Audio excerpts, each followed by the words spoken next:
जय भीम, नमो बुद्धाय, सम्यक क्रांती चॅनलमध्ये आपले स्वागत आहे। आज आपण या ठिकाणी पुण्यातील होळी देवाची या ठिकाणी आलेलो आहे।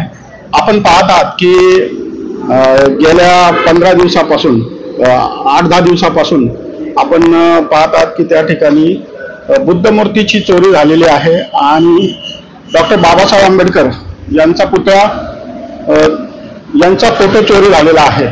अशा प्रकारची बातमी आपल्याला ऐकण्यास येत आहे।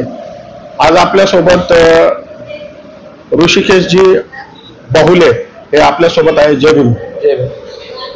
त्यांच्या बरोबर आपण जे काही घडलं होतं त्या ठिकाणी जी बुद्ध मूर्ती चोरीला गेलेली आहे, जे बाबासाहेबांचा पुतळा चोरीला गेलेला आहे, त्या संदर्भात त्यांच्यासोबत आपण बोलणार आहोत। ऋषिकेशजी, तुमचा या संबंधात ही जी घटना घडलेली आहे ती घटना तुम्हाला केव्हा समजली आणि कशी समजली? ती घटना मला 24 तारखेला समजली। ते पण मला पोलिसांनी फोन केल्यानंतर समजली की इथे काय झालं म्हणून, फोटो वगैरे कुणी नेले म्हणून। तर मी त्यांना सांगितलं की फोटो मीच नेलेत, की त्यांच्यासोबत मी कामाला आहे, आजोवरकांसोबत मी कामाला आहे आणि तिथली पाहणी, जागेची पाहणी मी करत आहे। तर मी सहज त्या नेहमीप्रमाणे तिथे मी गेलो। तिथे गेले असताना मला त्या रूमचा कुलूप तुटलेलं दिसलं आणि तुटल्यानंतर मी ती कडी उघडली। कडी उघडल्यानंतर मला बाबासाहेब आंबेडकरांचे आणि गौतम बुद्धांचे फोटो दिसले।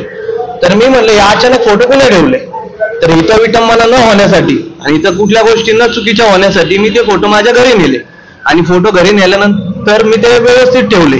आणि पोलिसांनी मला जसं सांगितलं ना की बाबा फोटो कुठे, तर मी त्यांना फोटो म्हणलं की माझ्या घरी आहे। घरी फोटो ठेवलेत। मग पोलिसांनाच मी माझ्या हाताने स्वतः पोलिसांना फोटो दिलेत। ह्याच्यात माझी काय चुकी झाली?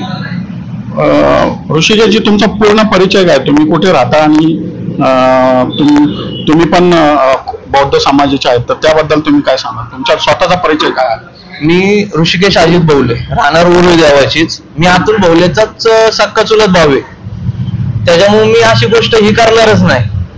मी पण आंबेडकर चळवळीतलाच एक व्यक्ती आहे ना। मी का विटंबना करू बाबासाहेब आंबेडकरांची आणि मी का चोरी करू?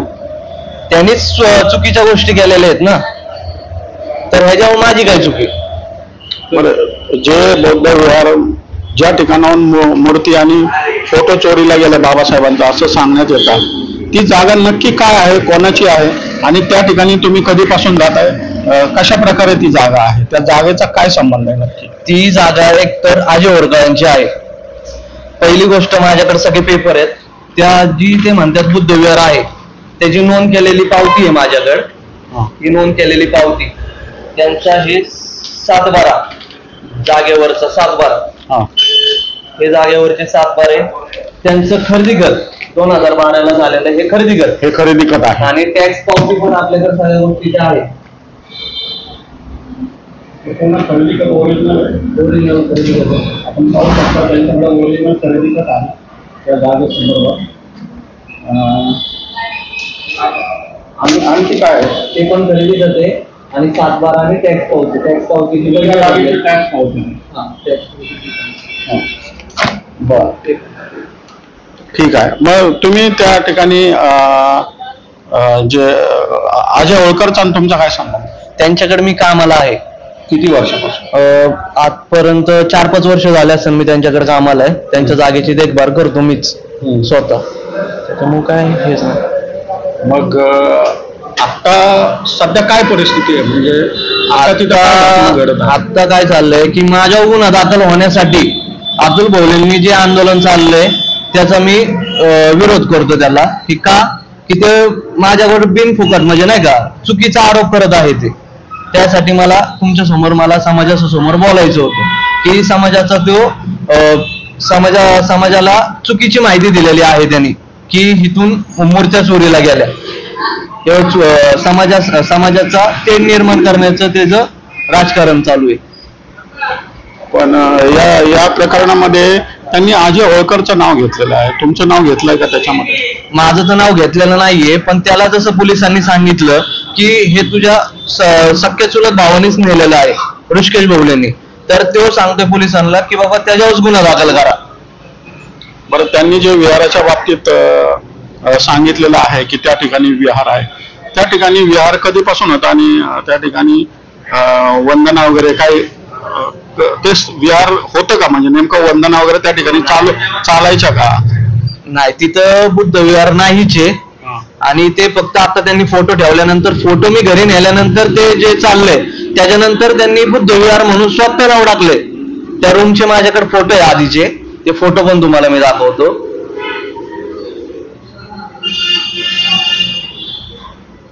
हे रूमचे फोटो आधीचे असताना, आणि अजय होळकरची जागा आहे त्याच्या पाठीवर लिहिलेले नाव, आणि ते पण त्यांनी आता पुसलंय. आणि ती रूम म्हणतात त्या रूम वर बुद्ध विहार आहे का? मला तुम्ही सांग, आहे का बुद्ध विहार? दिसतंय का नाव? त्यांनी आपल्या जातीची दिशाभूल केलेली. मग हे जे तुम्ही सांगताय हे अजय होळकर यांच्या दबावाखाली सांगताय किंवा त्यांनी सांगितलंय म्हणून सांगताय का? तुम्ही जे घटना घडलेली आहे ती सांगताय का त्यांचा दबाव आहे तुमच्यावर? नाही, त्यांनी मला सांगतात किंवा दबाव देतात ही अशी गोष्ट नाहीये. मी त्यांच्याकडे कामाला आहे आणि माझ्यावर नोकरी वाचवण्यासाठी तुम्ही बोल? नाही, नोकरी वाचवण्यासाठी पण नाही, माझ्यावर चुकीचा गुन्हा दाखल होतोय यासाठी मी हे सांगतोय. माझ्यावर मी चुकीचं काय केलंच नाही ना. आता पोलिसांचं काय म्हणणं आहे? पोलिसांचं असं म्हणणं आहे की वरचा दबाव येतोय, म्हणजे वंचित बहुजन आघाडीचे कार्यकर्ते हे पोलिसांवर दबाव टाकतात, तर त्याच्यामुळे माझ्या गुन्हा दाखल करायचा त्यांचा प्रयत्न चालू आहे. बरं, तुमच्यावर गुन्हा दाखल केला तर तुम्ही काय करणार?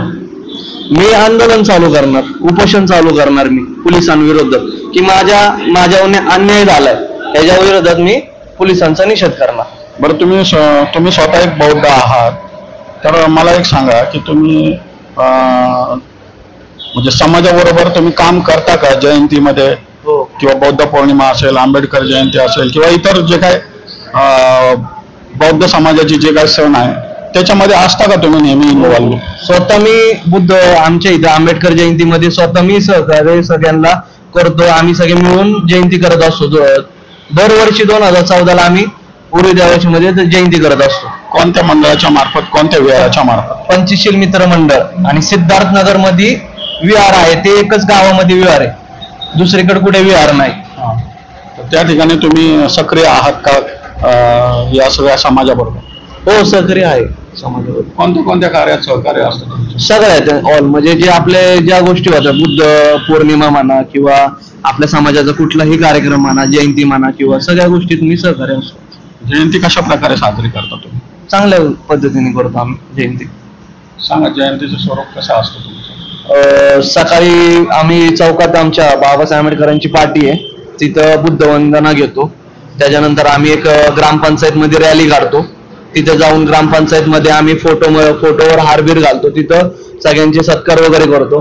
त्याच्यानंतर रात्री आमची मिरवणूक असती 5 ते 10 वाजेपर्यंत. आमच्या तिथपर्यंत बाबासाहेब आंबेडकरांची पार्टी आहे चौकापर्यंत, तिथपर्यंत आम्ही मिरवणूक नेतो आणि ती साजरी करतो. त्याच्यानंतर असं दाखवतो की सभा वगैरे घेतो. त्याच्यानंतर कार्यक्रम संपला म्हणून जाहीर. बरं, 6 डिसेंबरला बाबासाहेबांचा महापरिनिर्वाण दिवस असतो, त्यावेळी तुम्ही काय करता?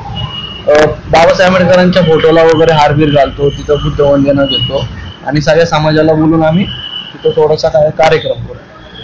म्हणजे नक्की तुम्ही इन्व्हॉल्व असता असं दिसतंय. तर मग आता हे प्रकरण तुम्ही समाजाला काय सांगाल की आता हे जे चाललेलं आहे, ही घटना घडलेली आहे आणि या घटनेबद्दल समाजातून काही लोकांकडून संताप व्यक्त होतोय, तर त्यांना तुम्ही काय सांगाल? त्यांना एकच विनंती आहे, तुम्ही अतुल भवलेंना विचारा की इथं बुद्ध विहार कधी झालं आणि त्याच्याकडे काय बुद्ध विहारांची नोंद, म्हणजे ग्रामपंचायत किंवा महानगरपालिकेमध्ये काय नोंद आहे का, हे त्यांच्याकडनं कागदपत्रे घ्या किंवा विचारा की बाबा इथंच खरं बुद्ध विहार आहे का. हे तुम्ही त्यांना प्रश्न विचारा ना, की बाबा कधी झालं बुद्ध विहार, ही कधी नोंद झाली, काय गोष्टी झाल्या, हे सगळ्या गोष्टी विचारा ना त्यांना पण तुम्ही, किंवा खरंच इथं होतं का बुद्ध विहार म्हणून.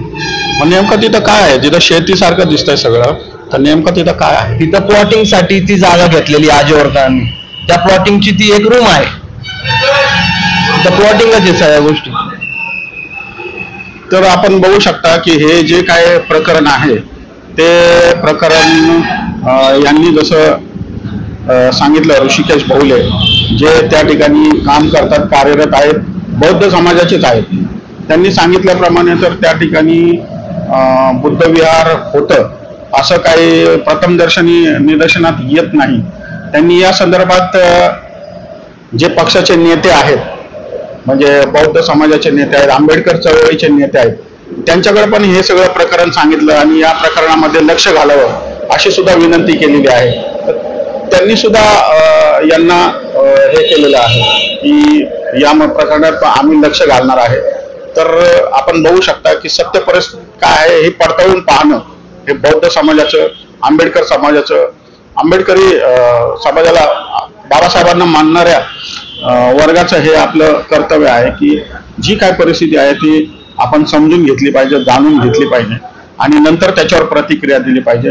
आज या तरुणावर ही जी काही वेळ आलेली आहे ती वेळ कशामुळे आलेली आहे आपण पाहू शकता की तो त्या ठिकाणी फक्त नोकरी करत होता, त्या ठिकाणी काम करत होता. आपलं जे काही जीवन आहे, आपले जो प्रपंच आहे तो चालवण्यासाठी तो त्या ठिकाणी काम करत होता. आणि त्यांनी प्रामाणिकपणे सांगितलेलं आहे की ती मूर्ती मी घेऊन आलो आणि ते त्या ठिकाणी निर्जन ठिकाण आहे, त्या ठिकाणी काही घटना घडू नये, काही होऊ नये या कारणासाठी त्यांनी ती मूर्ती त्या ठिकाणाहून हलवली आणि स्वतःच्या घरात सुरक्षित ठेवली आणि हे प्रकरण घडल्यानंतर पोलिसांच्या स्वाधीन केलेलं आहे. तर आपण जाणकार आहात या बाबतीत, आपण या बाबतीत नक्की आपलं जे काय मत आहे ते प्रत्यक्ष ठिकाणी येऊन जाणून घेतलं पाहिजे, त्याच्या बाबतीत सत्यता पडताळली पाहिजे आणि त्यानंतर आपल्या प्रतिक्रिया दिल्या पाहिजे, त्यानंतर आपलं जे काय पुढचं पाऊल आहे ते उचललं पाहिजे. मी सम्यक क्रांतीसाठी निलेश चव्हाण, पुणे, उरुळी, कांचन या ठिकाणी. जय भीम, नमो बुद्धाय. कृपया हा व्हिडिओ जास्तीत जास्त शेअर करा आणि कमेंट्समध्ये आपले विचार नक्की मांडा, जेणेकरून येणाऱ्या काळामध्ये आपल्याला अधिकाधिक चांगल्या प्रकारे व्हिडिओ बनवता येतील, चांगल्या प्रकारे बातम्या देता येईल, चांगल्या प्रकारे आपल्या समाजाला एक पुढच्या पावलाकडे, चांगल्या दिशेकडे नेता येईल. धन्यवाद. जय भीम, नमो बुद्धाय.